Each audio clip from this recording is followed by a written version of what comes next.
السلام عليكم ورحمة الله. ازيكم عاملين ايه؟ يا رب تكونوا بخير. تعالوا بقى نعمل الويكة، احلى طبق بامية تكليف حياتك. بقطع البامية لشرايح زي ما انتم شايفين كده. دي بامية فروزن هتستوي معاكي بسرعة.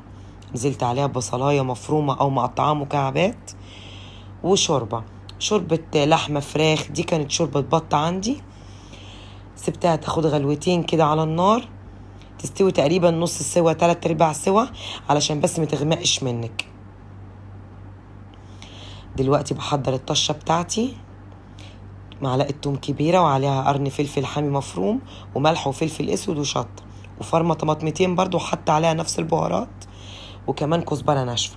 بس هنزل بالكزبرة الناشفة على التومة في الاخر عشان ما تتحرقش مني.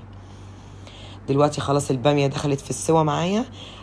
فرمتها بالهاند بلندر او بالخلاط او بالمضرب السلك او بالمفراك اللي موجود عندك زي ما انت حابة. دلوقتي حطيت معلقة سكر وزودت الشوربة عشان اظبط القوام معايا، لا يبقى تقيل ولا خفيف بالشكل ده. تاخد غلوة كده معايا على النار واطفي النار على طول، وحمر بقى التقلية بتاعتي.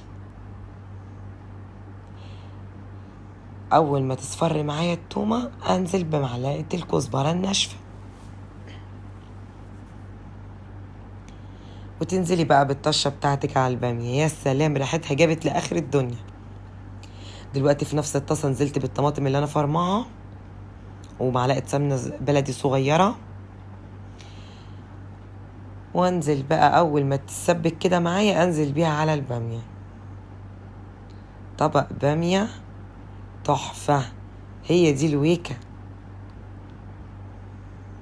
مفيش اجمل من كده. بالهنا والشفا.